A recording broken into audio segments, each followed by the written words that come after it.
드디어 50일 만에 아베가 나타났습니다. 그런데 히로시마에서 있은 기자회견이 또 문제가 되고 있습니다. 도대체 아베는 왜 이러는지 이해가 안 된다는 언론의 반응이 계속 올라오고 있습니다.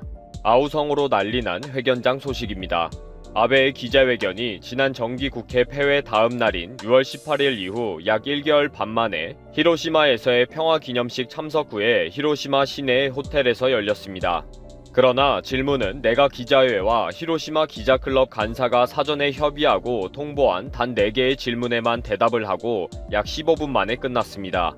그리고 미리 10분이라는 기자회견 시간을 정해놓고 후다닥 끝내기로 했기 때문에 추가 질문이 허용되지 않았습니다. 그것도 아베가 세 번째 질문인 C19 사태에 대해 아베 정부의 노력과 당부에 대해 장황하게 설명하는 바람에 1분을 넘겼고, 아베가 인심 쓰는 것처럼 마지막 질문까지 받겠다 라고 해서 겨우 네 번째 질문까지 마쳤습니다. 네 번째 질문에 대한 대답이 끝나자마자 기자들이 아직 질문이 있습니다. 국민들의 불안이 커져갑니다.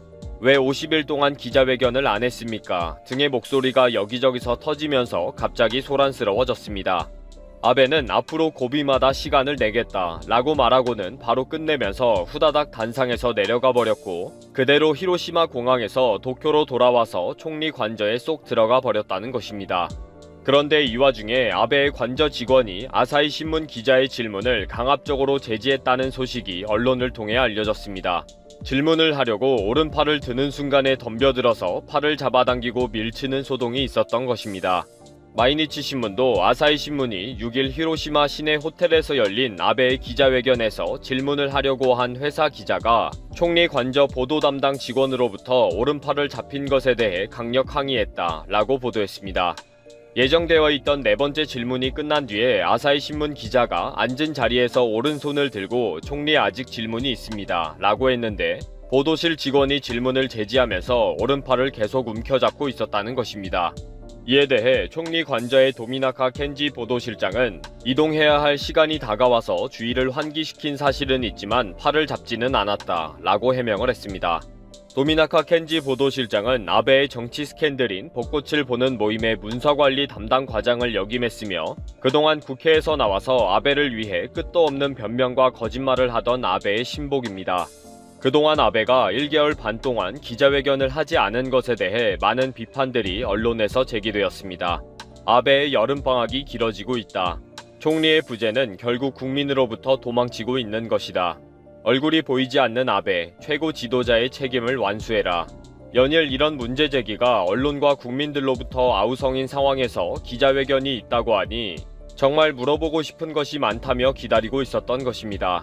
언론에서는 드디어 아베가 8월 6일 히로시마에서 열리는 원폭 희생자 위령제에 참석하면서 현지에서 기자회견을 할 것으로 알려졌다. 그동안 둥지 속에 틀어박혀서 도망치는 작전으로 최고 지도자로서 실격된 모습을 보여줬는데, 이번 기회에 어떤 반전을 제시할 것인지 주목이 된다 라면서 기자회견을 기대하는 목소리가 높았습니다. 특히 SNS상에서 아베 퇴진, 아베 고투 형무소, 아베 체포, 아베 퇴학 정권 등의 태그로 여론이 악화되어 있는 상황에서 아베의 기자회견은 더 주목이 된다고 보도가 되었습니다. 그런데 15분 동안 딸랑 4개의 질문에 뻔한 대답만 하고 도망쳐 버린 거죠. C19 사태와 관련해 비상사태 선언은 없다. 문제가 생기지 않도록 치밀하게 대책 강구하겠다. 앞으로 최종 판정자를 더 줄일 수 있다. 고투 여행 캠페인에 대해서는 C19 전파 방지책을 철저히 하겠다. 새로운 여행 스타일을 개발해 보급하겠다. 8월 15일 오봉 추석 귀성과 관련해서는 귀성에서 C19 전파 가능성에 조심해달라. 서로 모여있지 말아야 한다. 서로 큰 소리로 말하지 말아야 한다. 국민들 스스로 철저히 지켜라. 이런 뜬구름 잡는 소리를 하고 추가 질문을 강제로 못하게 하면서 도망쳐 버린 것입니다. 여론을 더 악화시키는 도망가는 기자회견을 왜 했느냐는 여론이 높아지기만 했습니다. 사실 아베의 이런 기자회견 행태는 고질적인 행태입니다. 아베가 기자회견장에서 준비된 원고만 읽고 추가 질문에는 대답을 하지 않고 도망을 치는 것에 대해 많은 문제제기가 있었습니다. 지난 3월에는 아베가 나는 공보실에서 준비해준 답변 이외에는 대답을 할 수가 없다 라고 답변을 해서 논란이 된 적이 있습니다. 보다 못한 일본의 시민단체들과 국민들이 국제청원 사이트에 충분한 시간이 확보된 총리 기자회견을 요구합니다 라는 청원을 올려놓기도 했습니다. 아베의 어제 기자회견은 모처럼 제대로 된 말 한마디를 듣고 싶어 했던 언론과 국민들의 분노를 도리어 폭발일보 직전까지 몰아갔네요. 최근 민주평화통일자문회의 설문조사에 따르면 대한민국 국민의 18%가 주한미군 방위비는 현재 너무 높은 수준이기 때문에 낮춰야 한다. 46%가 현재 수준을 유지하자. 그리고 미국의 요구대로 큰 폭으로 인상해야 한다는 의견은 1.9%에 그쳤습니다. 즉 대한민국 국민의 3분의 2가 주한미군 비용으로 현재 지급하는 금액도 너무 높지만 미국이 국제 정치 및 경제에 미치는 영향을 고려해 눈 딱 감고 봐주겠다는 것이죠. 지난해에는 미국이 처음에 1.5배를 요구했다가 최종 결정할 때 12.9% 인상한 1조 389억 원으로 합의하였습니다. 사실 이것도 매우 과했던 것이 기존의 한국과 미국이 체결한 한미 방위비 분담금 특별협정 SMA는 이렇게 규정하고 있습니다. 한국의 물가 상승률을 고려하여 매년 인상하되 4%를 넘지 못하도록 할 것. 자, 한국 인플레이션을 한번 봐볼게요. 올해 0% 아래로까지 내려갔고 최근 0.5% 아래에서 머물고 있습니다. 즉 대한민국 국민 대다수가 설문조사에서 준 답변처럼 한국이 미국에 지급해야 할 방위비 분담금이 동결 혹은 낮춰야 하는 것이 사실 정답이었습니다. 이것이 단순히 한국의 국익만을 생각한 이기적인 의견이 아니라 미국과 한국이 합의한 틀 내에서 정당한 방향인 것이죠. 아프리카에서 가장 작은 나라, 경기도의 2배 정도밖에 되지 않는 데다가 인구수도 90만 명에 불과한 나라가 바로 지부티입니다. 지부티는 아시아의 아라비아 반도와 아프리카 사이에 위치한 국가죠. 즉 중동 국가들의 기름을 실은 유조선들도 여기를 통과해야 하고요. 아시아 국가들이 유럽에 수출하는 스마트폰, 자동차, 쌀 등도 모두 이곳을 통과해야 한다는 뜻입니다. 지정학적 요충지이다 보니 미국뿐만 아니라 중국, 스페인 등의 군대가 바로 이곳 지부티에 주둔하고 있는데요. 이들은 오히려 해마다 군사 주둔비를 지부티 정부에 지불하고 있습니다. 실제로 지부티 1년 GDP의 5%가 미국을 포함해 전 세계 군대들의 군사 주둔비로부터 나오고 있는 것으로 알려졌습니다. 물론 한국이 지부티처럼 지중해와 홍해를 잇는 수에즈 운하를 옆에 둔 것은 아니지만 미국의 인도태평양 전략의 전략적 요충지임은 그 누구도 부정할 수 없습니다. 특히나 현 정부의 신남방 정책이 그야말로 잭팟을 터뜨리며 아세안 지역에서 일본의 독점 구조를 완전히 무너뜨리고 한국 기업들의 영향력이 막강해지고 있습니다. 동남아 지역에서는 한국의 외교부가 얼마나 소름돋는 외교 수준을 보이며 경제협력 관계를 빠르게 강화해 나가고 있는지는 지난 영상들에서 충분히 설명드렸고, 최근에는 한국의 현대기아차가 인도를 남방정책의 교두보로 삼아 막대한 규모의 투자를 하였고 최근 연간 30만 대를 생산할 수 있는 기아차의 최첨단 공장이 완성되었습니다. 이로써 현대기아차는 인도에서 연간 95만 대의 생산 능력을 갖추게 된 것이죠. 동남아와 인도에서 한국이 이렇게 잘 나가니 돈 냄새를 맡은 미국이 한국의 문우친 재무장관을 보내 동남아 지역에서 인프라 투자를 함께 하자는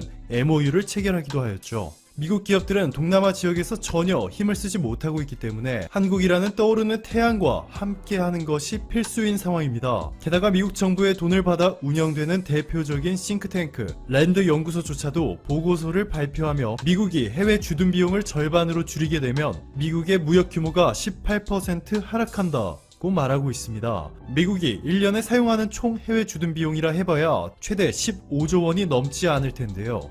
미국이 여기서 동맹국들에게 더 많이 지불하라 강요하여 7조 5천억 원을 아끼게 되면 미국 무역 규모의 18%, 700조 원의 무역 감소를 불러일으킬 것이라 분석하였습니다.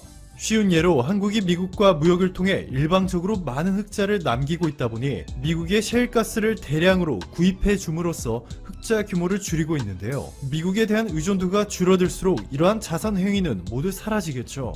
자, 이렇게 한국이 미국을 상대로 논리적으로 완벽하게 반박하자 미국 내부에서도 내부 분열이 일어나고 있습니다. 미국의 내부 분열 및 최우방국들조차도 얼마나 현재 미국을 부정적으로 보고 있는지에 대해서는 지금 보시는 이 영상을 영상 아래 링크를 통해 확인하실 수 있으니 참고하시길 바랄게요. 반면에 일본은 난리가 났죠. 일본의 핵심 산업인 자동차, 일본에서 만들어진 자동차의 무려 40%가 미국에 수출되고 있는데요. 여기에 일본은 일본 정부가 적극적으로 개입해서 엔화의 가치를 떨어뜨리는데 이 중 상당 규모를 미국의 국가 채권을 사들이고 대신 엔화를 팔아버리는 형식으로 미국 달러의 가치를 높이고 동시에 엔화의 가치를 떨어뜨리고 있습니다. 일본이 미국에 퍼주기 외교를 할 수밖에 없는 이유입니다. 미국이 일본산 자동차의 무역 확장법 232조를 적용해 25%의 관세를 부과하기라도 한다면 일본은 곧바로 국가 비상사태에 빠지게 될 겁니다. 다음 달 1일부터 일본은 미국과 최근 새로 협의한 합의문에 따라서 70억 달러, 하나로 8조 원이 넘는 규모의 농산물 시장을 미국에 추가로 개방하고 미국산 돼지고기, 소고기 등의 관세를 대폭 낮춰야 합니다.